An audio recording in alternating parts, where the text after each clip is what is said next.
हम जान लेते हैं कि हम आत्मा हैं, संबुद्ध हो जाते हैं कि संबोधि है क्या, मैं आत्मा हूँ। मैं देह नहीं, मन नहीं, इंद्रियां नहीं, प्राण नहीं, हृदय नहीं, अस्मिता नहीं, मैं हूँ चिन्मय आत्मा। जान लिया, जीना भी शुरू करते हैं, लेकिन बीच में तृष्णा जग जाती है और फिर आप फिसल जाते हैं। कामना जग जाती है, फिर आप फिसल जाते हैं। योग की भाषा में, अध्यात्म की भाषा में इसको कहते हैं योग भ्रष्ट हो जाना। जब संबुद्ध हो गए, मैं आत्मा हूँ, तो फिर तृष्णा कैसी, कामना कैसी, भोग लिप्सा कैसी।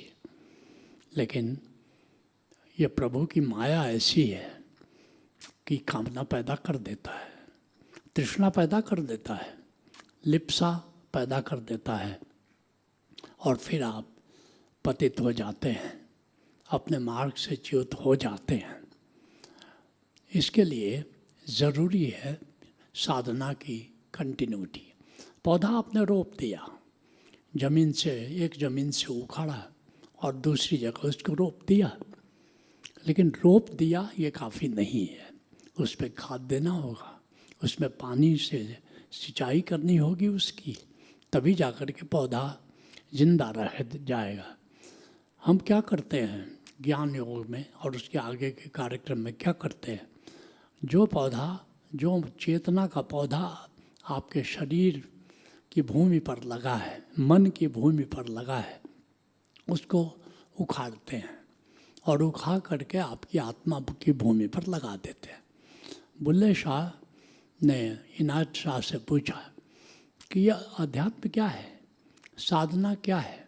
उस समय वो प्याज की खेती कर रहे थे, तो उन्होंने कहा कि ये साधना क्या है, स्पिरिचुअलिटी क्या है, ये जो तुम पूछ रहे हो ये कुछ खास नहीं है।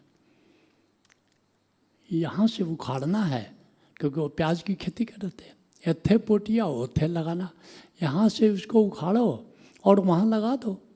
जो मन के ज़मीन पर पौधा है, बस इसको उखाड़ो, आत्मा की भूमि पर लगा दो। नहीं, मैं थोड़ा आगे की बात कहता हूँ। लगा देना काफ़ी नहीं है, उसकी सिंचाई करना भी ज़रूरी है। कैसे सिंचाई? ओशो धारा में या समर्थ गुरु धारा में कई कार्यक्रम प्रज्ञा के प्रोग्राम हैं, और उन वे प्रज्ञा के प्रोग्राम हमारे भीतर समझ देते हैं। गौतम बुद्ध कहते हैं केवल ध्यान काफ़ी नहीं है, प्रज्ञा भी चाहिए। केवल प्रज्ञा काफ़ी नहीं है, ध्यान भी चाहिए। ध्यानेन प्रज्ञा, प्रज्ञेन ध्यानम, ध्यानेन प्रज्ञेन निर्वाणम भवति। दोनों की ज़रूरत है।